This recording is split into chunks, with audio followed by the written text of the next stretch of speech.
This episode is made possible by MailChimp. Ever heard of a cluster?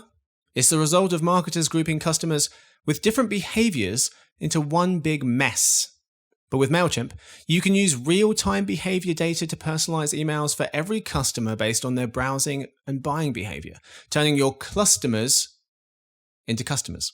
Intuit MailChimp, the number one email marketing and automations brand.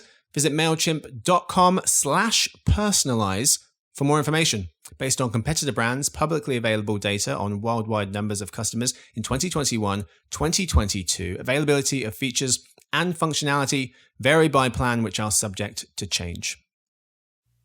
There's a lot of opportunity there for marketers to actually think about, right? Like, how do you use email to personalize? But often what we found in the study too is that marketers struggle to figure out how to use the data that they have, right? So the data is plentiful, but how do you actually think about using that to make the most effective personalized marketing?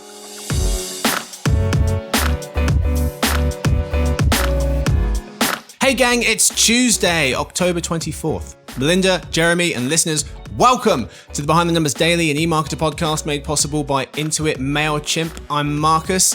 Today I'm joined by two folks. Let's meet them immediately. We start with our Senior Director of Global Acquisition Marketing at Intuit MailChimp. It's Melinda Sandman. Welcome to the show. Thanks. Excited to be here. Yes, indeed. Excited to have you. We're also joined by our Senior Director of Briefings. It's, of course, Jeremy Goldman. Happy National Bologna Day to you. Is it? It is 101st anniversary. Why do you know this? You know, I'm an analyst. How are you spending your time? Okay, let's get to know these folks a little bit better before we get on with the episode. It's time now for speed intro. So, a couple of questions for these guys. We're going to go back and forth like a tennis match. Let's do it. We start with Melinda. First question, where are you from and where are you based? I'm from San Diego, California. Hello. And San Diego area. And I am currently in Atlanta, Georgia. Okay, very nice. As far away as possible. Coincidence? Yes, exactly. Or not? Maybe. Jeremy, how about you? Oh, I'm really exotic. I grew up on the Upper West Side of New York City, and now I live on the Upper East Side of New York City. Hello, making moves. Question 2. Melinda, what do you do in a sentence? I find customers and convince customers that MailChimp will help unlock their customer growth. Jeremy? I lead a team of analysts helping clients figure out new market opportunities. Yeah, look up random information about bologna. Favorite song ever? Jeremy, I'll start with you. In Your Eyes, Peter Gabriel. Is that okay? Whoa. I don't know. Melinda, are we okay with that? I do. Actually, I agree with you. Not my favorite song, but I do really like that song. All right, we'll allow it. Melinda, yours is? I'm going to be corny and do Just the Way You Are, Billy Joel. Oh, well played. Yeah, she wins. And the final question. Melinda, last piece of content you consumed was what? Book, movie, TV show, podcast, maybe something else? What was it? I am really into fashion and I just cannot stop Instagram influencers. It's a bad habit. Uh-oh. Jeremy? Yeah, it's a bad habit for the bank account, right? I have another bad habit, which is serial killer shows on Max. Huh. So I did some trivia recently, and there are a lot of questions about serial killers, and it's good if you get them right because it helps your team. It also makes you look like a maniac if you get them all right. It's like axe throwing on a first date. If you go axe throwing, it's like a thing that people do now. If you're good at it, it makes you look like a serial killer. If you're bad at it, it's embarrassing. It's lose-lose. Just avoid it as a date. I haven't been, but I can imagine that's how it goes. All right, that's it for the speed intro. Let's move to the fact of the day. So, who invented the pinball machine? So, do you guys know this? No. Benjamin Franklin. When in doubt, that's what you said. Yes. No. It's a good guess. He invented everything else. So bagatelle is the ancestor of pinball. And this is a game that was played in the 1700s in France. And it's a game where small balls are rolled up a sloping board as you try to get them in these holes. And there's kind of pins that are in the way, acting as obstructions. That's where the name pinball came from. French soldiers brought bagatelle to America during the American Revolution in the late 18th century. And then inventor Montague Redgrave from Ohio turned bagatelle into the first pinball game. And then engineer and game creator Steve Kordek from Chicago came up with the modern twin flipper pinball game in 1948. And that's where it came from. Are we fans of pinball? No. My children are. Okay. Everything old is new again, you know. they say Jeremy, True you story. fan? I like to look at it. I'm more of a Street Fighter guy. Yes! Well played. No sorries needed. I am uncompromisingly bad at pinball. Street Fighter, same. Today's real topic, folks. Let's talk about it. Why personalization matters.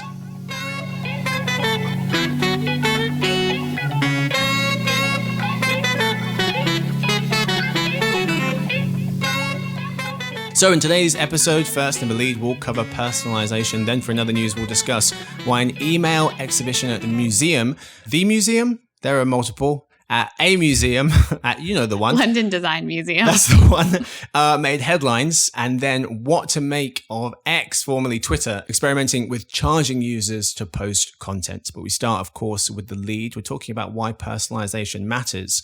And when we were thinking about this topic, Melinda, something that came to mind was, what the hell are we talking about here? Like personalization, I feel like it can mean a million things to a million people. What does it mean for you and what does it mean for MailChimp?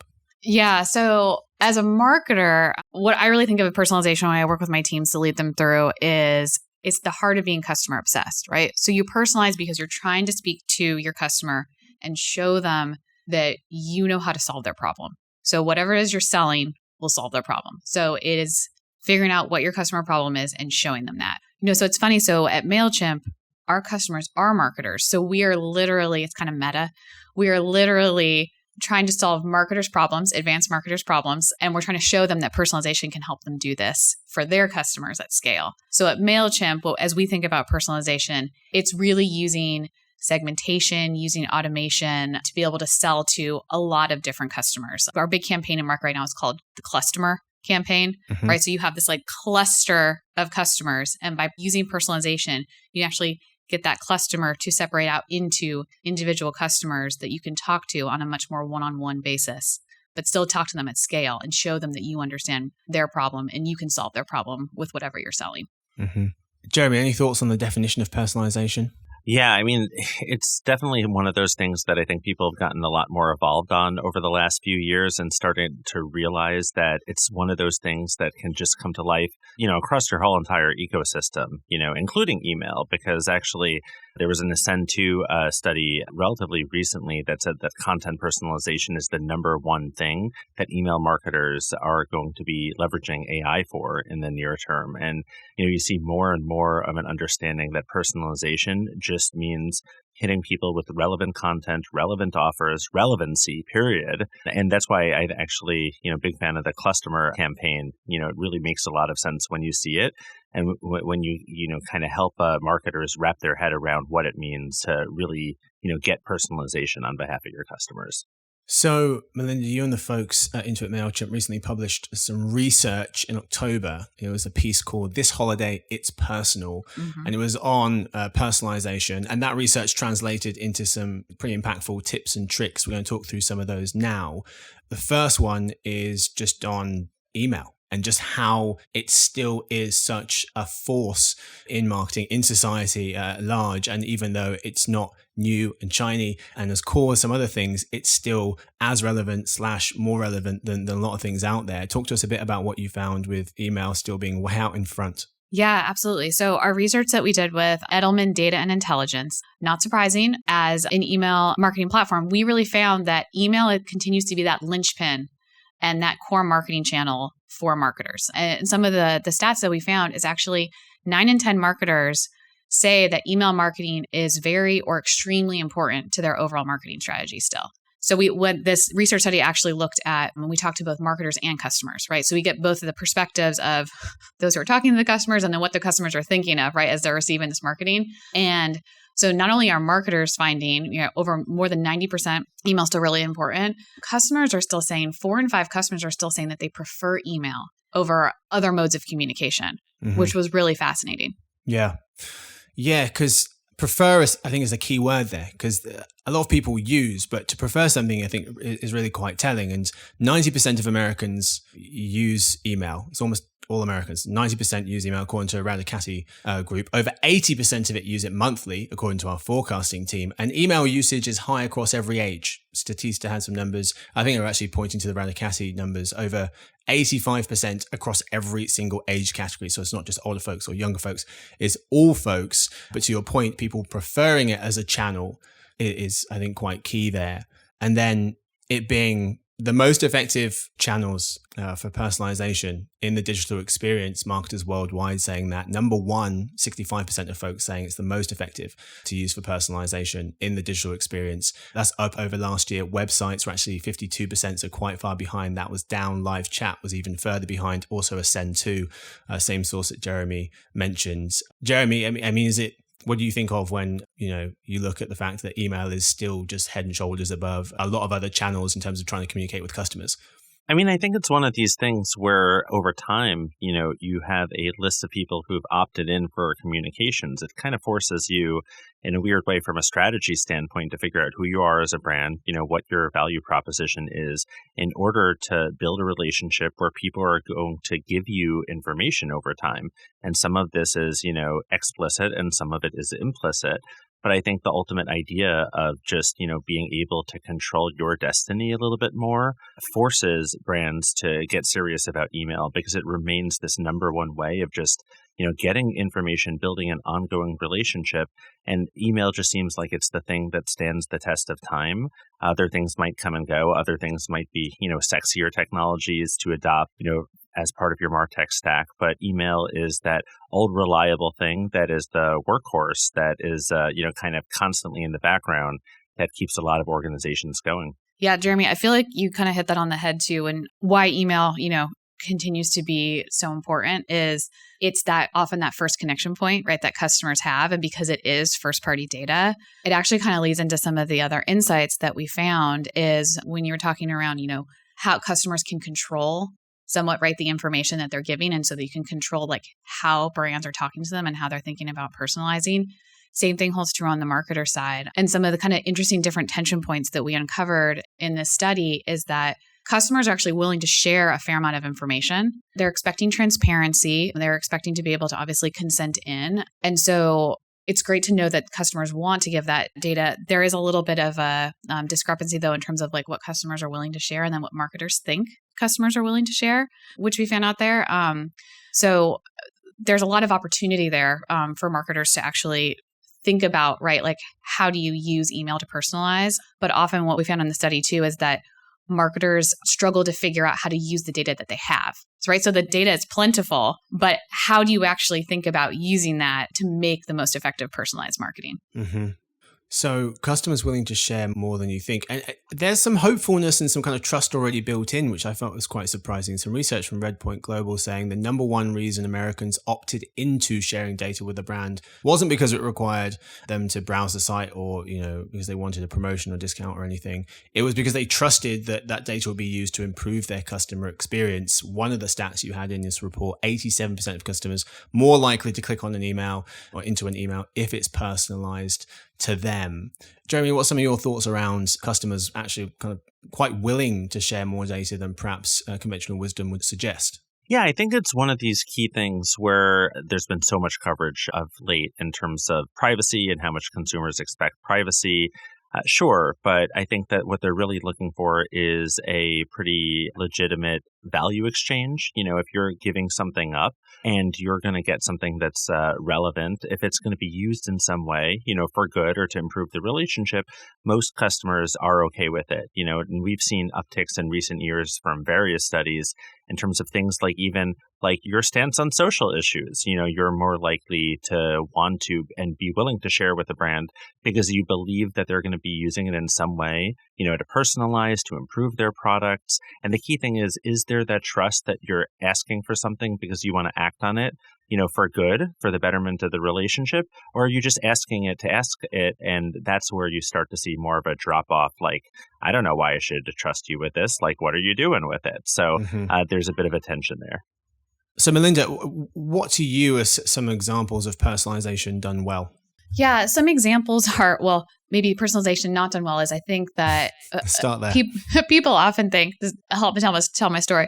People often think that personalization means that you're going to, have the email addressed to you. Like the subject line is going to say like, hey, Melinda, we've got a sale for you. Like that's not what we mean, in the research that we've done into MailChimp, what we mean by personalization. Kind of going back to my point before, it's around figuring out what the customer has shared. What are they showing, right, in data around, like in, an e-commerce example, what are they browsing from? What does their purchase history say? And then think around how do you continue to evolve that relationship so it's useful to them, kind of exactly what Jeremy was saying.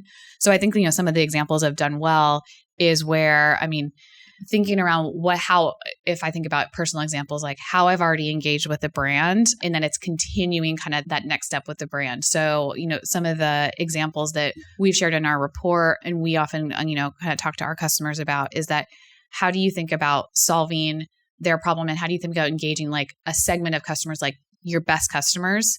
How do you provide maybe exclusivity to them, right? And show them kind of like a peek behind the brand. So I'm definitely a best customer at several different retail brands. I enjoy like the privileges, right, that I have by them personalize the experience to me because I am a best customer. Mm-hmm. Yeah, that's interesting. Taking the relationship further, not just remembering your name, but doing a bit more than that, remembering other things that you've done and taking that relationship to kind of a next level. Jeremy, what do you think of when you think of kind of the best kinds of examples in terms of personalization? I'd say the best kinds of examples are ones that involve essentially grabbing the right kind of information. But then you also need the function of really understanding what that information means. And a perfect example is if you grab something about, somebody's like ethnicity, their heritage, right? Not just to do some surface level, kind of changes to an email asset or a website asset that feels very much like you don't actually understand that person. So the key thing is the capturing the information, the acting on it, but then also making sure that you truly understand that particular demographic, that particular need that you've been able to derive from asking that question in the first place. Mm-hmm. Let's finish the lead by talking about artificial intelligence. How could we not? Melinda, how to you in Internet MailChimp is AI accelerating personalization or making it worse? Maybe. It's making it better. So, AI, I think, is just such a game changer for marketers in particular. So at Intuit MailChimp, we have developed a suite of generative AI tools, kind of branded as Intuit Assist. But what it's really going to do is it helps marketers figure out, like, how do you harness AI to look at the data and actually think around how do you segment, right, and create audiences to be able to personalize. So you can do that. But I think the biggest game-changing aspect of AI is content. And that's always a marketer's challenge is if I'm now going to personalize, I need more content, right, to be able to make sure that I am leveraging that relationship, right, and building trust with those audiences and speaking to what their problem is. That's always been the challenge, especially in some of the businesses that I've worked in. And so AI can actually create content. And I think that's the biggest game change is thinking around how do you use AI to basically have almost like an extra person on your team, right? It's like an additional copywriter, an additional like marketing assistant to help you think through different options, different content. So AI is 100% accelerating personalization, I think in a good way, especially for marketers. I'd just say very quickly, I agree with that. Marketing assistant, I've kind of internally thought of it as a bit of an MBA intern where, it can guide you. It can make a lot of really good decisions, still human in the loop, makes a lot of sense for a lot of different reasons, just from an operational efficiency standpoint, giving you more options and allowing you to iterate off of things and figure out what works and what doesn't faster and adding more hours in the day. That's what a lot of the marketers that I speak to on a regular basis are saying, here's where we're seeing the biggest dividends because of AI. MBA intern. I like that analogy. All right, folks, that's all we've got time for the lead. Let's move to the second half of the show. Today in other news, why an email exhibition at the museum made headlines and why Elon Musk wants to charge users of X for the ability to post content. Story 1. Tim Harford of the Financial Times recently published a piece titled Why We Can't Quit Email Even Though We All Hate It. In it, he wrote, quote, "It's the sheer variety of emails that bewilders, a heartfelt breakup letter that could have been written on paper in the 1960s. A note from Joe to his friend Brian suggesting a way to make a bit of cash, which turned out to be the founding document of Airbnb. Printed large and displayed on the wall of the Design Museum in London, each of these emails is part of a temporary exhibition, close quote. This exhibition ran from September 28th to October 22nd. It was called Email is Dead, just finished. And the show was created in partnership with and funded by you guys, by Intuit MailChimp. Yes. So, Melinda, tell us why you guys decided to put this exhibit on in the first place and what you found most interesting. Yeah. So, this is the heart of what MailChimp was built on, right? It's the history of MailChimp. So MailChimp is actually a 20 plus year-old company, proud part of Intuit as of about 2 years ago. So when we look at the history of email, very near and dear to MailChimp's heart, and I think we talked about it a little bit before, is it's that versatility of email and how it lives in so many different parts of people's lives. Right. And so, I think this was an amazing, super creative. We have an incredible internal agency called Wink that really explored, I think, all of this like fun, tactile way that we think of email. But it's the emotion, right, at the heart of it, is how email has been part of so many different parts of everyone's life. And then what that, then if you kind of back up and think of that as what that means as a marketer and some of the other work that we were speaking of before, all of the different things you can do with it and how you can have that one-to-one relationship with customers, with your family, with your friends, like however it is really how email has really been so ubiquitous and stood the test of time. Yeah. Jeremy, what do you think? I mean, it's just like people were saying for a long time, TV is dead. And it's completely not true. It's just that TV is transformed. TV is now streaming, not exclusively, but largely, right? So it's really evolved. Email, it's far more likely that email is going to continue to evolve rather than ever dying anytime in our lifetime. That's for sure. Mm-hmm. Yeah. The only reason I know when this exhibit ran is because I wanted to go. So I I heard about this, read about this, looked it up to hoping that it would still be running through Christmas when I'm back home, but it won't be. So I don't know if you guys want to put it back on again just for me, Melinda, that'd be fantastic. You should send them an email. I will send it. Well played. Sorry. I have a video I can send you. Played. Oh, really? I'll take a video. I'll take it. Oh, great. Story 2. Elon Musk has started testing a plan to charge users of X, formerly Twitter, $1 a year for the ability to post content to the social network, as well as like posts, reply, repost, and quote other accounts, reports Fortune. As Todd Spangler and J. Kim Murphy of Variety explain, new X users who do not pay the $1 a year fee will only be able to take read-only actions, as they're called, like reading posts, watching videos, and following accounts. But Jeremy, what's your take on this test that is currently going on in the Philippines and New Zealand?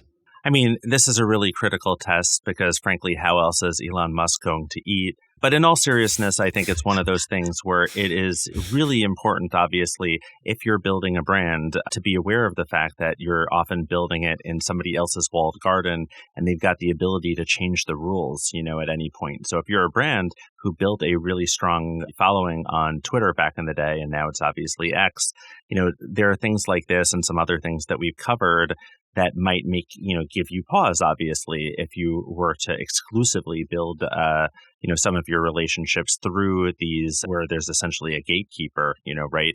And I think that in some ways you might even say that this is the argument for building, a strong email list and first party data accumulation in general. Yeah.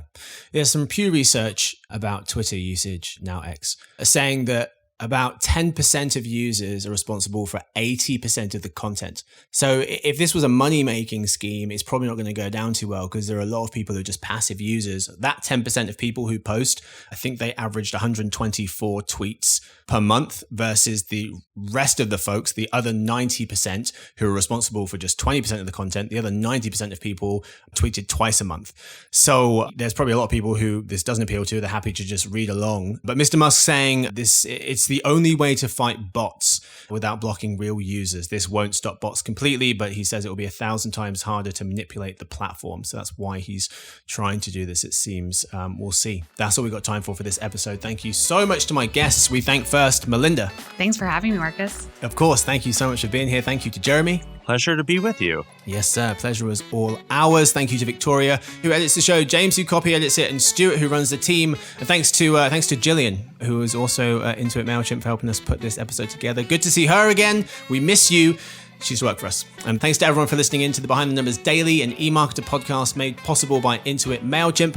We hope to see you tomorrow for the Behind the Numbers Reimagining Retail show hosted by Sarah Lebo, where she'll be talking to Zach Stambor and Jeremy, who you just heard from, all about what Second Prime Day can tell us about the upcoming holidays.